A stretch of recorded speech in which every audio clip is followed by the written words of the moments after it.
Good morning! Kapite! What's that? 7:12 lang. Si Dave nag-bike. Umuwi siya kasi parang uulan. It's time to show your outfit. No. Kaya uulan na naman. Si Kira kagigising lang. Yes, boy.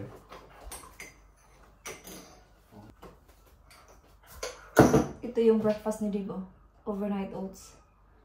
Ang dami naman yan. Ay, di ko yung naubos.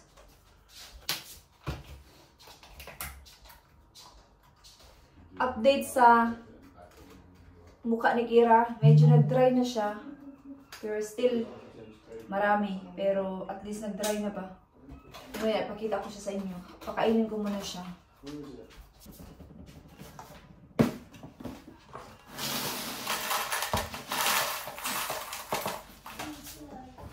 Ha? Lagyan natin siya ng strawberries.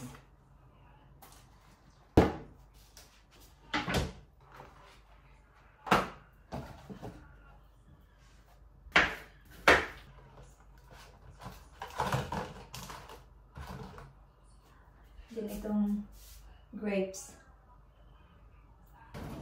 Dito ko siya nilalagay sa lunch box niya. Gusto niya itong ginagamit pag kumakain siya. Kasi dito yung cereal, dito yung strawberry, dito yung grapes.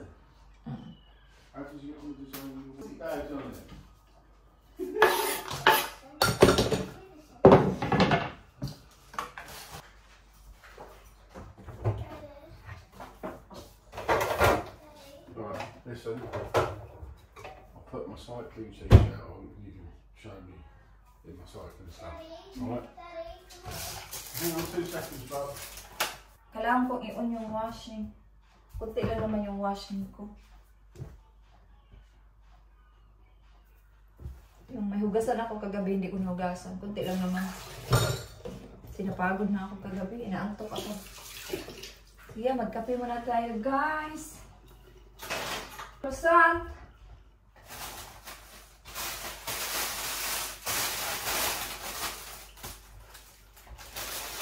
Dalawa na lang yung natira. Come here. Glow! Wow. Cycling. Say hi! Morning. Move a little bit. You actually... Not a big deal. Getting better. Yeah. Can you turn around? No, I'll show them my ass. Yeah, so... Nag-start na mag-bike-bike si Dave kasi... Wala siyang exercise talaga. As in, dito lang siya sa bahay pag walang pasok.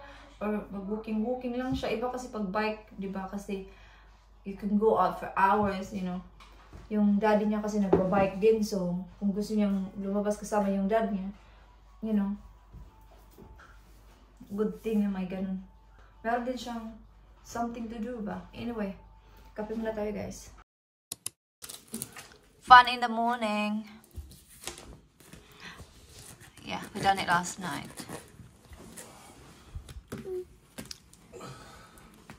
Yeah, mommy to help now, yeah? Binigay ito ng aking sister-in-law kasi nga hindi makalabas si Kira. So, ito yung activity namin. What color are we now? Mommy, just wait. Oh, black. There. 9. Can you do the eyes and the mouth? Yeah. Actually, no, I like it. Why it's not sticking now? I don't know what happened. Mom.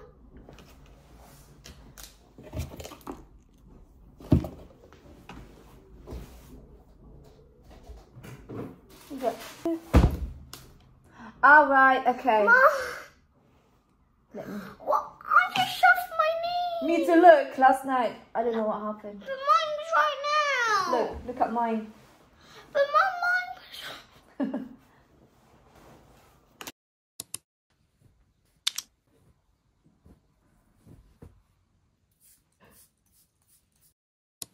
So, I'm back. Nakapag-wash na rin ako. Nag-short ako today. Pero pag lalabas ako mamaya, magpapantalon ako kasi medyo cloudy na naman. Magtimpla ulit ako ng kape. Si Kira nandun sa sala naglaro. So, I think kailangan ko na i-on yung washing ko. Nag-wash, napakain ko na din si Kira. Pero baka lutuin na naman yan maya-maya. Kailangan ko mag-vacuum mamaya. Nag-iisip ako kung ano yung lulutuin ko sa dinner mamaya. Sabi ko kay di baka magpansit na lang ako. Kasi meron kami ditong bihon. Ito. Baka magpapansit ako mamaya ba. Kailangan kong pumunta sa Morrison para bumili ng repolyo at saka carrots. Mamaya na yan. Wait lang.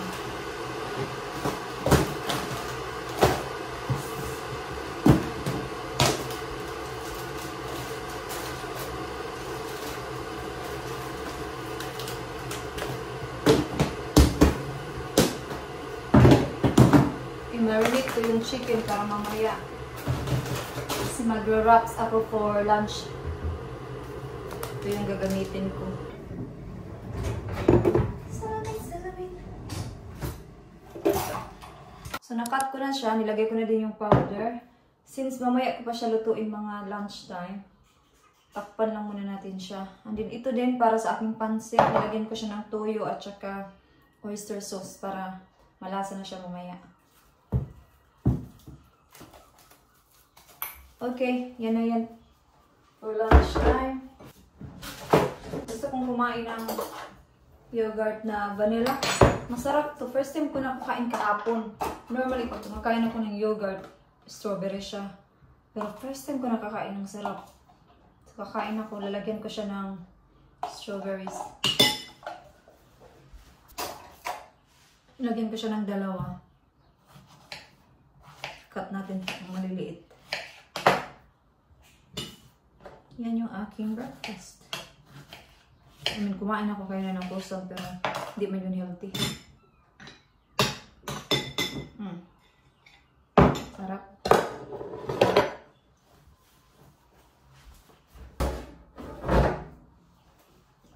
So maglaro muna kami ni Kira guys and I will see you na lang mamaya. I am back mga ka-wonder! So, pumunta ako sa Sainsbury's. Kasama ko si mother-in-law. Pakita ko sa inyo yung mga napamili ko. Pumili ako ng ham. Ito yung binili ko, ham. Kasi paborito ito ni Kira. Ito talagang ham na to yung may nakalagay na taste the difference. So, ito is scones. Paborito ko yun sa kape. Maliit na cucumber. Potato salad. Coleslaw. Ito pang dressing sa salad, kiwi, pepper para mamayang gabi. Gamitin ko yan sa aming dinner. Ipalagay ko muna ito sa kwarto. Dito naman sa kabilang bag, bumili ako ng tissue, tinapay para pang toast, strawberries, pasta sauce, chips, pang dinner ni Dave na cheddar and onion, chicken nuggets, cereal, 2 vanilla yogurt, and then binigyan ako ni mother-in-law ng 3 carrots. Kasi kung bibili ako ng isang pack ba ng carrots, masisira lang siya. Kasi kunti lang naman yung gagamitin ko. Natin siya dito. Perfect.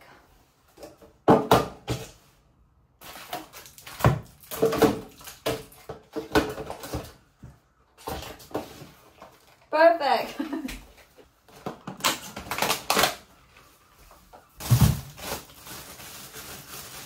Magkape ako eh. Nagutom ako.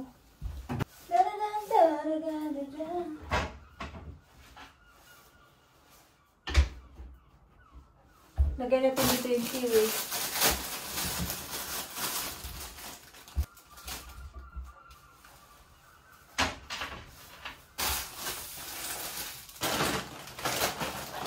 Ito sa freezer.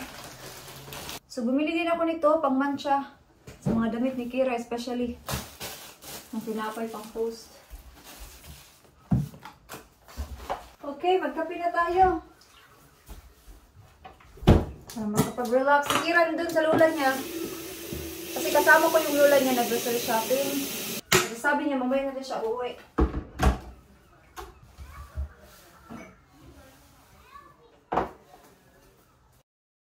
So mag-start na ako magluto ng dinner. So ito na yung manok kanina umaga. Then gumawa ako ng salad para sa aming wraps. And ito na din yung panggisa ko. Di ba dapat magpapansit ako? Pero hindi ko kasi naluto to kain ng lunchtime. So ito na lang yung i-dinner namin. And then si Kira, gawan ko na lang siya ng something. So yeah, let's get started. Luto na tayo ng dinner. Maaga pa naman, pero kakain kami ng maaga.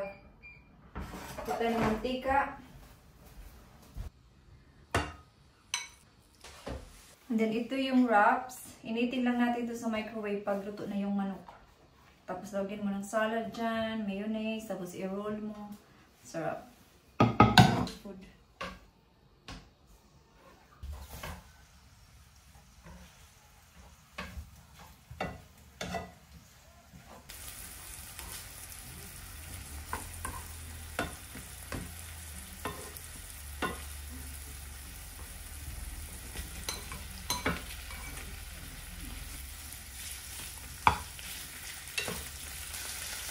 Sarap! Ang bango-bango. Pero pag kumakain ako nito, isa lang yung naubos ko. Isang wrap lang. Sige, dalawa. Pauwi na rin si Kira. Tinawagan ni Dave yung aking mother-in-law. Pauwi na lang siya.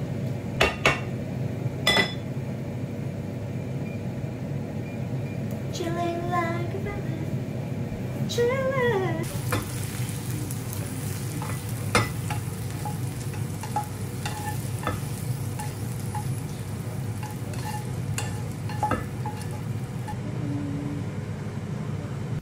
Kain muna kami guys, and I will see you na lang pag tapos na at maghuhugas ako after. Okay? So tayo ay maghuhugas na. Parang madilim. Wait lang. Yan. Hugasan ko na to. Tapos si Kira maliligo na yan. No? Parang madilim. Okay lang ba?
Ibabad ko to dito. Alam niyo na, binababad ko tong sink. Mamaya na. Baka kasi kakain ulit si Kira para walang hugasan bukas. So mamaya ko na to ibabad.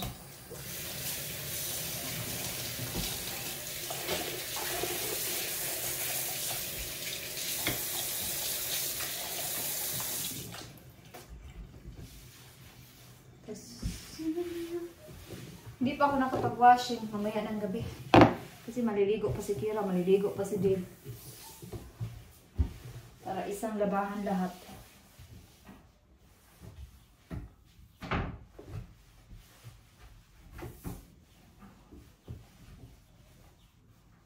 Okay.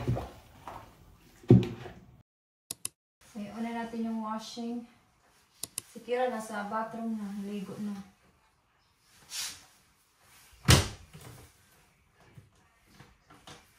Okay. Timpla tayo ng tea.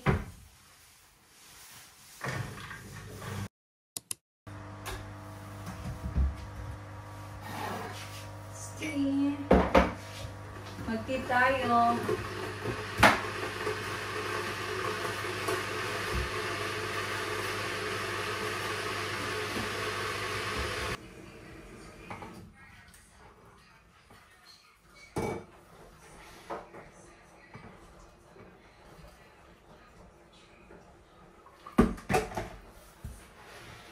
Cheers!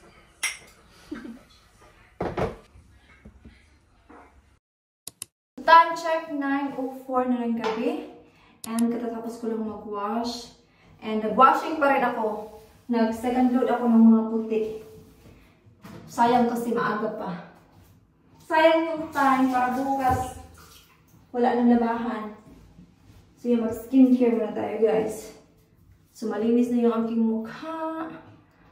So, mag-ano tayo. Alam niyo ba sa Instagram, pag ganun yung mga influencer, oh, nakakainis. Mag-toner tayo. So, yeah. Patapos na din yung aking washing, mga 30 minutes na lang. Si Kira nasa kwarto na, si Dib nasa sala pa, nag-inom pa ng kanyang pang-tatlong tea. Ako, isa lang yung tea ko eh. Once nakapag-tea na ako sa gabi, okay na ako. Si Dib kasi minsan 2, 3. Pag hindi pa siya nakakatulog.